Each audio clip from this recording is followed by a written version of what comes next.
June 25, 2025, in Arizona, someone sits down at a computer, opens Google, and types exactly 8 words, Nancy Guthrie, address Catalina Foothills, then hits enter. A simple action, quick, almost insignificant. But that moment would quietly mark the beginning of an 8-month digital trail. Piece by piece, fragments of data began to connect, forming a path that grew clearer over time. No one noticed it at first, but it had already begun. And as investigators followed each trace, they didn't just uncover the full picture. They were led straight to a name. The name behind it all. A trail the suspect never realized they were leaving behind, because the internet never forgets. November 30th, they return. This time, no text searches. Only images, the house, the layout, camera positions, possible entry points, a silent form of visual reconnaissance. December 16th, the focus shifts. A new search, Savannah Guthrie salary. Not curiosity, calculation. Estimating value, measuring how much a family like that could pay. Then January 11th, one last address lookup. A final check. Just 6 weeks before Nancy Guthrie vanished, the moment the plan moved from digital to real. February 1st, 2026. In just 41 minutes, Nancy Guthrie is taken from her home. Cameras disabled. No fingerprints. Every move precise. The result of 244 days of planning. A plan they thought was invisible. But every step had already been recorded, in a digital trail that would ultimately expose them. Nancy Ellen Guthrie, 84 years old, the mother of NBC Today's show co-anchor Savannah Guthrie, vanished from her Tucson home on February 1, 2026. What initially looked like a disappearance quickly revealed something far more disturbing. Blood on the front porch, her pacemaker disconnected at exactly 2:28 a.m., and security cameras shut down in a precise 41-minute sequence. This wasn't random, it was calculated. For 45 days, investigators chased every lead. DNA from a black glove found miles away, purchase records tied to a backpack seen on camera, and surveillance footage capturing a masked figure scouting the area in late January. Piece by piece, the picture formed, but nothing definitive. Until February 18, 2026. A breakthrough changed everything. Data revealed a series of targeted searches spanning 8 months, from June 2025 to January 2026. Searches for her address, images of her home, even calculations tied to Savannah's income. Someone in Tucson had been planning this step by step, phase by phase, long before Nancy ever disappeared. This wasn't random. It wasn't a crime of chance. It was calculated, built on months of quiet data gathering by someone skilled enough to disable cameras and leave no physical trace. But they made one critical mistake. They underestimated the internet. Every Google search is logged, time-stamped, geolocated, and tied to an IP address. And every IP address leads somewhere, to an internet provider, to subscriber records, to a real identity. The trail they thought was invisible was never invisible at all. Now, that digital trail points straight to the person who spent 8 months planning Nancy Guthrie's disappearance. And as investigators dig deeper into those searches, the January 11th timeline, and the IP data behind it, the truth is getting closer. Stay with this case, because when that IP turns into a name, everything changes. Subscribe now, because this case has just shifted from stagnant to rapidly unfolding. New data reveals 7 targeted Google searches tied to Nancy Guthrie between June 2025 and January 2026. These weren't random or casual. They followed a clear, deliberate pattern. All signs point to someone in Tucson, Arizona, the same area where Nancy lived, systematically gathering information, building a profile, and preparing for something far more serious. The structure of these searches suggests a methodical approach, almost like a planned operation, step by step, phase by phase. It begins in late June 2025, the first recorded search for Nancy Guthrie's address in the Catalina Foothills. A starting point. The moment the plan quietly began to take shape. This wasn't a general search. Not Nancy Guthrie or Savannah Guthrie's mother. It was precise, an exact address, a specific location. 8 months before the disappearance. That kind of timeline doesn't suggest impulse, it signals planning. That first search marked target selection. From the very beginning, the intent was clear: locate, identify, and focus on one individual in one place. No curiosity, no background research, just a direct path to a physical location. Then, late November into early December 2025, the approach evolved. Image searches. Not words, visuals. Photos of the home, maps of the property. Studying layout, angles, possible camera positions, entry and exit routes. Because text tells you where someone lives, but images show you how to get in. They weren't just curious, they were studying. Mapping the property, analyzing the structure, looking for weak points, understanding the terrain. This level of detail goes far beyond ordinary criminal behavior. It points to someone thinking in terms of operations, not opportunities. Then, mid-December 2025, the focus shifts again. A new search appears: Savannah Guthrie salary. Traced to Tucson, the same city where Nancy lives. That detail changes everything. This wasn't random anymore. It was financial reconnaissance. Whoever was behind this wanted numbers, to estimate value, to calculate a ransom that was high enough to matter, but still realistic to be paid. And while similar searches for other public figures appeared in cities like New York, this one came from Tucson, the exact place where the target had already been under quiet investigation for months. That geographic link isn't a coincidence. By December, just 6 weeks before Nancy vanished, the focus had shifted to motive. Reports of ransom notes demanding around $6 million began to surface, and while none have been officially confirmed, the number raises questions.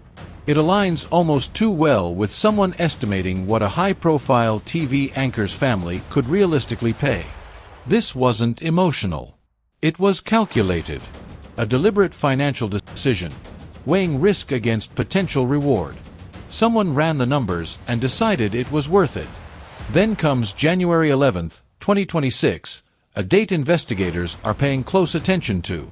Another search for Nancy's address appears, exactly 3 weeks before her disappearance.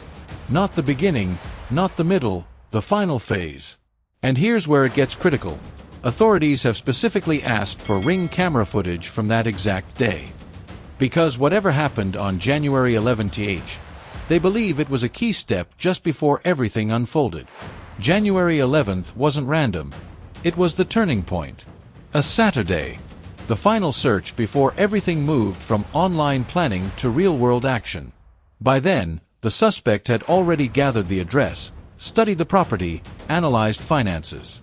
This last lookup wasn't curiosity, it was confirmation. Investigators believe this is when digital planning crossed into physical surveillance. That same day, someone likely drove past Nancy's home. No mask, no urgency, nothing outwardly suspicious. Just a slow pass through the neighborhood, possibly capturing images, observing details. A classic drive-by reconnaissance. And that's why authorities are focused on Ring camera footage from that exact date. Because if a vehicle was recorded slowing near the house, it could connect everything. The search, the surveillance, the late-night movements that followed, and ultimately, the operation on February 1st. Watch how this case is coming together. Investigators already know the address was searched on January 11th, and they believe a drive-by happened that same day. If they can spot a vehicle on Ring footage, that's the first real link. From there, everything expands. License plate readers across Tucson log every passing car, time, location, direction. If that same vehicle appears near the neighborhood on January 11th, the record is already stored. Permanent. Traceable. But it doesn't stop there. That vehicle can then be cross-checked against footage from late January, when cameras captured a masked figure moving through the area at night.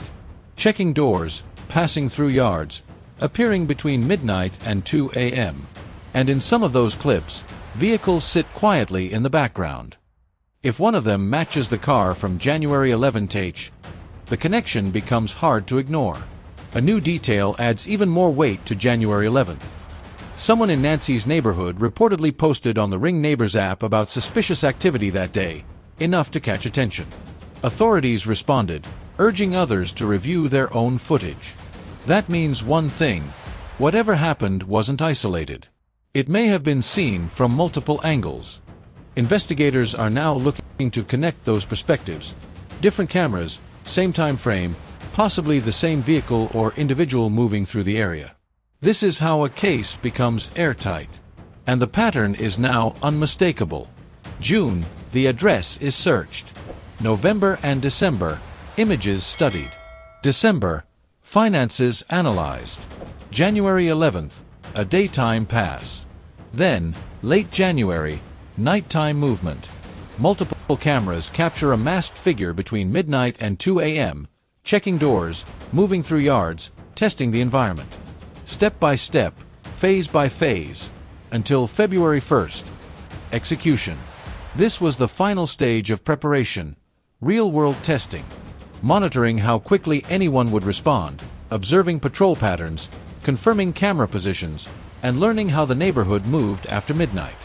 Every detail led to February 1st, when cameras were disabled one by one, and Nancy vanished during a 41-minute operation that showed precise knowledge of the home and its vulnerabilities. Each phase built on the last. The address search identified the target. Images revealed the layout. Salary data shaped the motive. The January 11th drive-by confirmed everything. Late-night surveillance refined the plan. And then, execution. But here's the critical flaw. Every step of that digital planning was recorded.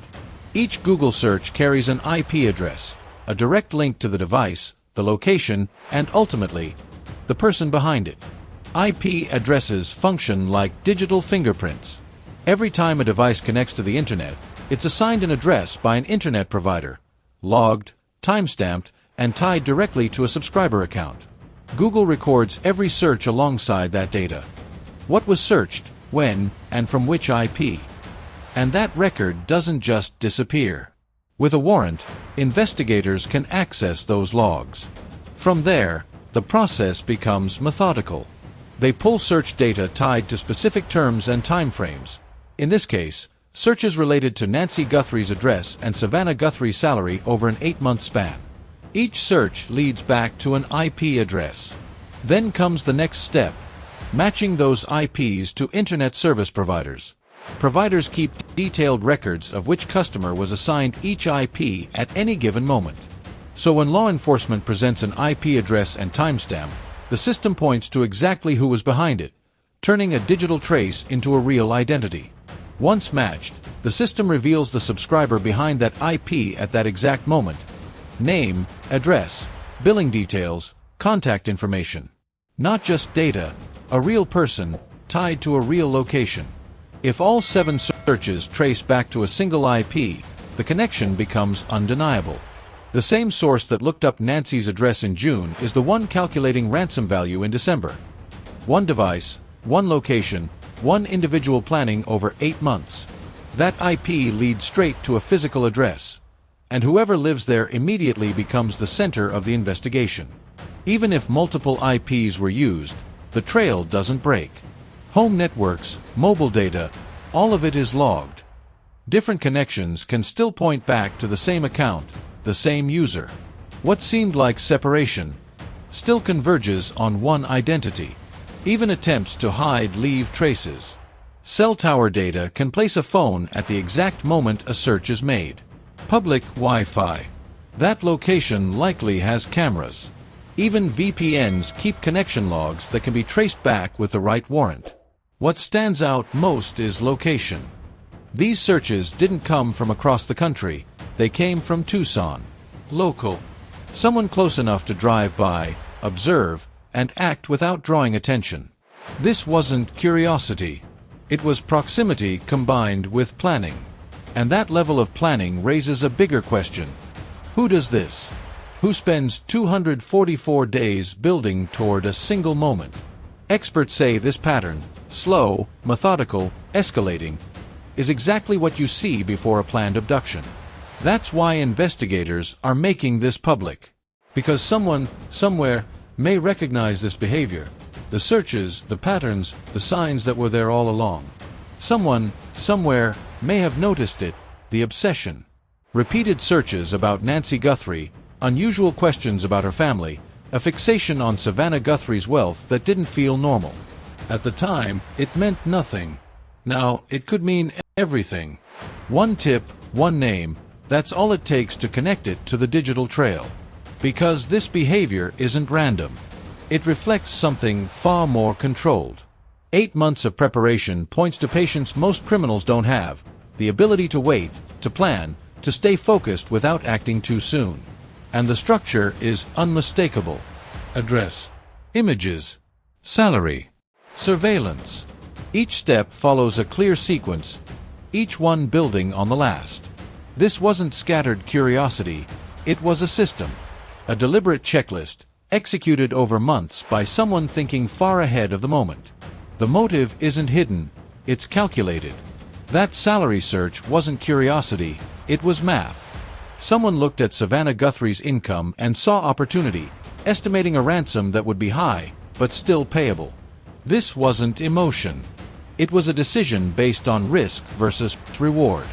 And the location confirms even more. Every search traces back to Arizona, many directly to Tucson. This is someone local. Someone who could move through the area without standing out, drive past the neighborhood, observe quietly, and blend in like they belonged there. Not an outsider, but someone already part of the environment. What makes this profile even more striking is the contrast.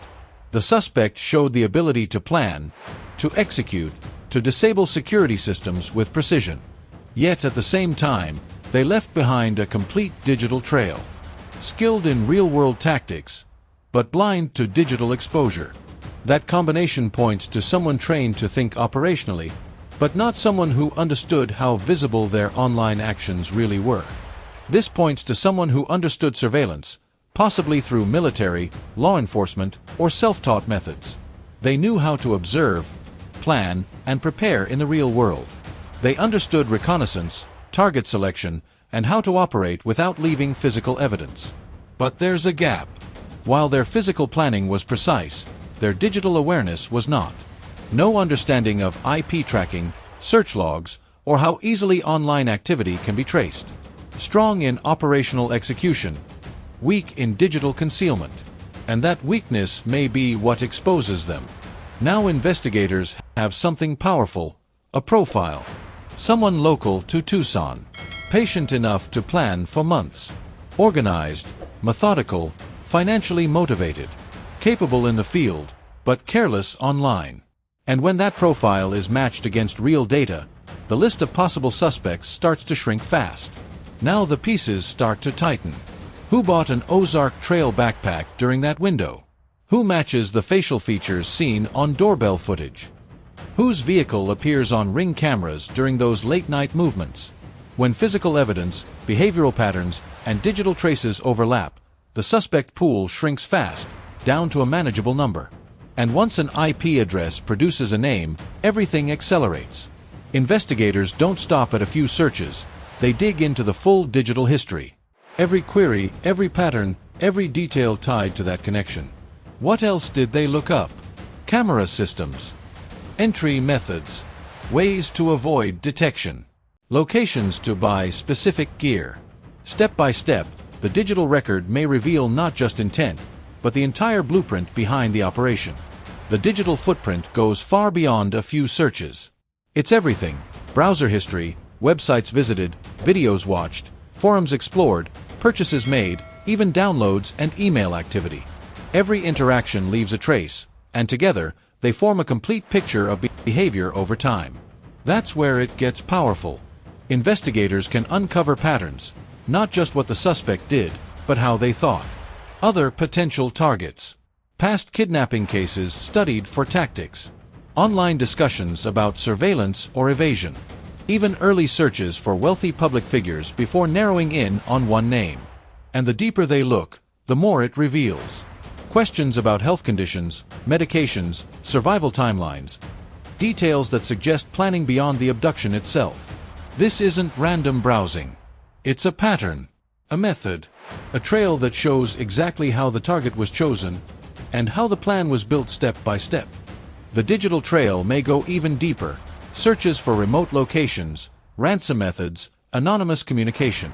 Each query, if found, adds another layer of intent.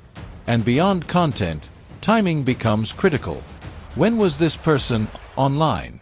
If searches were happening between midnight and 2 a.m., the exact same window where Ring cameras captured a masked figure, that overlap isn't random. It's a pattern, a connection. Then comes location. If a mobile device was used, cell tower data can place it precisely. Searches from Tucson matched with a device physically in Tucson. And if that same device appears near Nancy's neighborhood on January 11th, at the exact moment the address was searched, digital planning and real-world movement collide. This is where everything starts to converge. Months of searches, aligning with physical presence, building into something investigators can no longer ignore. This is where everything locks into place. DNA from the glove ties someone physically to the scene. Purchases trace the equipment. Ring cameras map the movements. And when all of it points to the same individual identified through an IP address, the case becomes incredibly strong. It starts with a name. The IP from those searches leads investigators to a specific person. From there, the background check begins: history, employment, associates, finances. Every detail is examined. Then the financial trail. Bank and card records reveal purchases. A Walmart transaction in mid-December matching the timeline, consistent with buying the backpack seen on camera. Days later, another purchase at a sporting goods store, equipment that fits the operation. At the same time, investigators expand the digital side. Not just searches, full browsing history. Every site visited, every step taken online. And as each piece aligns, the evidence doesn't just build, it converges. The deeper investigators go, the clearer the pattern becomes. Online history reveals intent, videos on disabling cameras, forum discussions about avoiding surveillance, purchases of materials focused on tracking and counter-tracking. This isn't random curiosity. It's preparation mirroring the crime itself. Then the evidence starts to collide. January 11th footage captures a vehicle slowing near the house in the afternoon. A partial plate is enhanced, and it matches the same individual tied to the IP address. The person who searched the location was there in real life, on the same day. But it doesn't stop there. Late-night footage from January 20th to 29th is re-examined. In the background of those clips, a parked vehicle appears, same make, same model, positioned just houses away in the early morning hours. Now the pattern is undeniable. Digital searches, daytime presence, nighttime surveillance. The same vehicle, the same timeline. And as DNA enters the equation, the final pieces begin to lock into place. Then comes the final piece. Investigators watch as the suspect stops at a cafe, finishes a drink, and discards the cup. It's recovered, tested, and the DNA matches the sample found on the glove near the scene. Now everything converges. Months of Google searches show planning. Financial records show preparation. Vehicle data places them at the location. And DNA puts them directly in contact with the crime. Individually, each detail could be questioned. Together, they form a chain that's nearly impossible to break. Because how do you explain it? The searches, the surveillance, the purchases, the presence, the DNA, all pointing in the same direction, at the same person, across the same timeline. At that point, there are no coincidences left. The purchase trail now lines up perfectly with the timeline. After studying the property, the suspect needed equipment, a backpack, a holster, and those needs show up in retail data. Walmart records track every Ozark Trail backpack sold, with timestamps, locations, and payment details. If a card was used, it links directly to a name. If it was cash, cameras at checkout captured the buyer's face. Those images don't disappear. They can be compared against official records, tying a face to the same identity behind the digital searches. Another point of convergence. At the same time, investigators are canvassing local gun and sporting goods stores. Certain purchases stand out, like pairing an expensive weapon with a basic holster. Employees remember those moments. When shown photos and asked about recent sales, memories surface, records are checked, and names begin to match the growing list. Step by step, every path, digital, financial, visual, is closing in on the same person.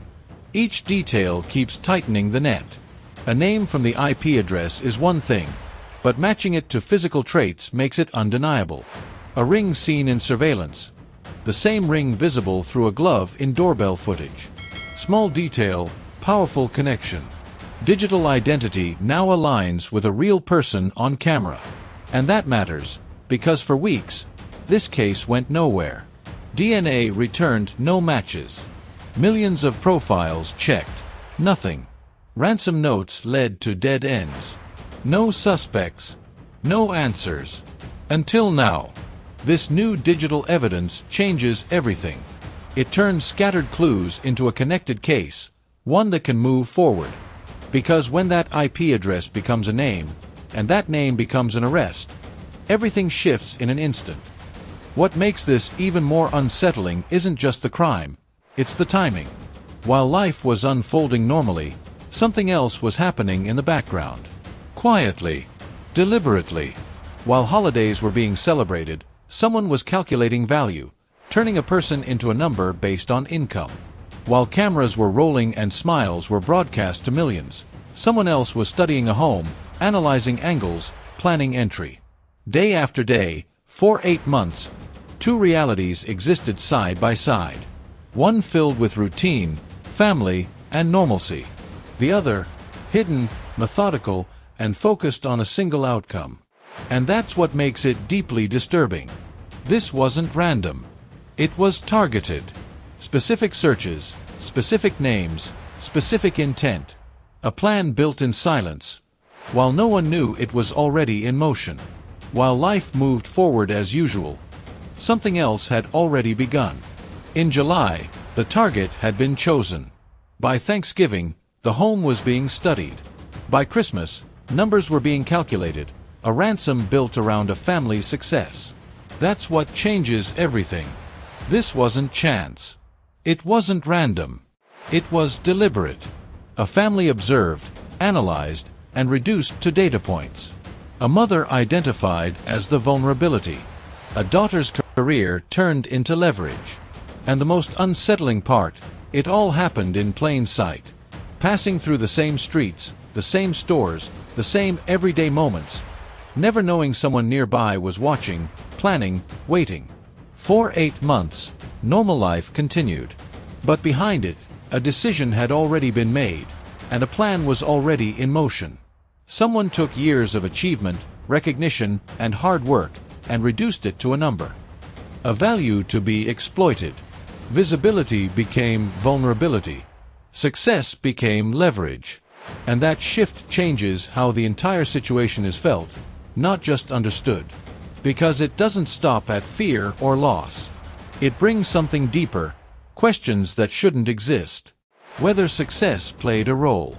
Whether it made someone they love a target. Even knowing there's no blame, those thoughts still surface. For the family, it reshapes everything. A mother targeted not randomly, but because of a connection, because of who her daughter is. That link between public success and private risk creates a weight that lingers far beyond the moment itself. And the fact that it all came from within their own city makes it even harder to process. This didn't come from far away. Not from another state, not from a distant stranger, but from Tucson. The same place where Nancy lived her life, built her routine, trusted her surroundings. Someone local studied her. Someone nearby calculated her value. That's what makes it even more unsettling. The person behind this wasn't invisible. They were part of the same environment. Passing through the same streets, the same stores, blending in without a second thought. A familiar setting, hiding an unfamiliar threat. But within that reality, there's something else, a turning point. Because digital evidence doesn't fade. Every search, every timestamp, every location is recorded. And those records don't forget. What was meant to stay hidden is now traceable. Whoever made those searches didn't realize it, but they left behind a permanent trail. One that leads back to them. And the fact that law enforcement chose to make this public signals something important. This case is moving forward. This isn't a random release. It's strategy. Investigators don't reveal evidence like this unless it serves a purpose. Either they're confirming what they already know, or they're closing in and need one final piece. By going public, they create pressure and opportunity. Because someone out there may recognize the pattern now. A friend who noticed unusual searches. A coworker who heard odd questions. Details that once seemed harmless suddenly matter. And that's how cases like this break open, when the public sees what investigators already suspect. Now those overlooked details start to matter. A family member who once noticed strange searches, a coworker who heard unusual questions, suddenly it all connects. What seemed insignificant before now feels urgent. And those people start calling in names. At the same time, pressure shifts to the suspect. For months, they believed they were invisible. Careful at the scene, covered, controlled, leaving nothing behind. But now, their digital activity is out in the open. And that changes everything. Because exposure creates stress, and stress creates mistakes. Attempts to erase search history, wipe devices, cover tracks. But those actions don't remove evidence, they create more of it. Deleted data can be recovered. And the act of deleting it raises an even bigger question. Why try to hide it at all? What was once hidden planning is now turning into proof. And every move after that only adds to the case. Calls, messages, encrypted chats. Once warrants are in place, those connections can be uncovered. Anyone contacted after the searches became public risks being pulled into the investigation. If the suspect panics and runs, that decision only tightens the net. Leaving creates a trail. Money, movement, location. Agencies are alerted. Travel is flagged. Activity is tracked. Instead of blending in, the suspect becomes the sole focus. In many cases, running doesn't create escape, it accelerates capture. And the public exposure does one more thing.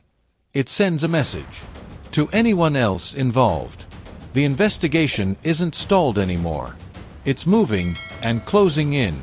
If more than one person was involved, this public exposure changes the dynamic completely. Now it becomes a race. Who speaks first? With a large reward on the table and investigators closing in, cooperation suddenly looks like the safer option. And in situations like this, someone usually breaks. Because just days ago, this case felt stuck. DNA led nowhere. Millions of profiles checked. No matches. No suspects. No arrests. Time was passing without answers. Now, everything has shifted. A new stream of evidence has surfaced. Months of Google searches, all traceable, all tied to real identities. What once seemed distant is now within reach. For investigators, this isn't theory, it's action. Warrants, IP data, subscriber records, background checks. Step by step, moving fast. What was cold is now accelerating. Now the next phase begins. Warrants executed, devices seized, vehicles searched, DNA collected. Piece by piece, the case is built in real time. What once felt stalled is now moving with urgency, bringing renewed hope that answers and accountability are close. For the suspect, the situation has reversed. Months of careful planning, controlled execution, and physical precautions, all undone by one oversight. They thought their research was invisible. It wasn't, because every search they made created a record, a timeline of intent. Step by step, phase by phase, documented without them realizing it. And in court, that timeline tells the story clearly. Where it started, how it developed, and where it led. The timeline speaks for itself. November, images of the home. December, salary searches, building motive. January, one final address lookup. Then February, a 41-minute operation, executed with precision. 8 months, laid out step by step. Not guesswork, not coincidence. A clear progression. And that's what a jury would see, a sequence that leaves little room for doubt. Each search aligning with real-world actions, each phase leading directly to the next. Because the question becomes unavoidable. Why those searches, at those times, from the same source? Why does it all match the surveillance, the evidence, the outcome? This isn't impulse. It's planning. A methodical path that started with choosing a target and ended with everything that followed. 8 months is time. Time to reconsider, to stop, to walk away. But that didn't happen.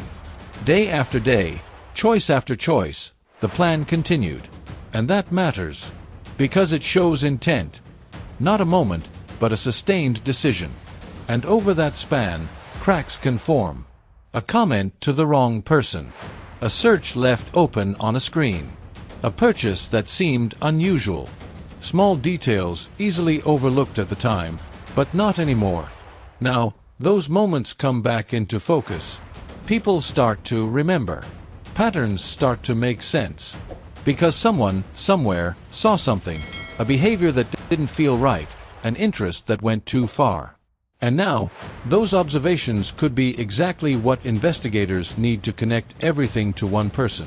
Someone out there knows more than they realize. A question that felt off. A pattern that didn't make sense. That memory now matters, because one name could be enough to connect everything. When a tip matches the IP data, the investigation moves fast. Because the person behind those searches didn't disappear. Their activity is still there, stored, time-stamped, tied to an identity. What they believed was hidden was actually being recorded the entire time. Every search, every click, every step, forming a timeline they created themselves. A path that leads directly back to them. 45 days of searching for answers. But long before that, there were 244 days of planning. From June 25th to February 1st, 244 days. Not just time, but a record. Every search, every step, every decision preserved. Now, all of it is under scrutiny, backed by data that cannot be erased. Because while physical evidence can be hidden or destroyed, digital evidence doesn't vanish. It remains, stored, logged, traceable, waiting to be uncovered. And that's where everything shifts. What was once invisible is now the key. The path leads from identification to warrants, to arrest, and ultimately to justice. After 45 days of uncertainty, this becomes the turning point. The moment the case moves forward, not with guesses, but with proof. A trail built over 8 months, now leading straight back to the person who created it. Justice, in this case, is being built from the very actions meant to stay hidden. Months of private research, now forming a clear, traceable record. A path leading straight back to the person who created it. For the family, those same 8 months passed in normalcy, unaware, unprotected, while something dangerous was unfolding in silence. And now, that silence is breaking. Because the truth is simple. Nothing online truly disappears. Every step was logged. Every search preserved. And that trail is now guiding investigators forward. This isn't the end, it's the turning point. And for the one behind it all, the reality is closing in, the record exists, and it leads directly to you.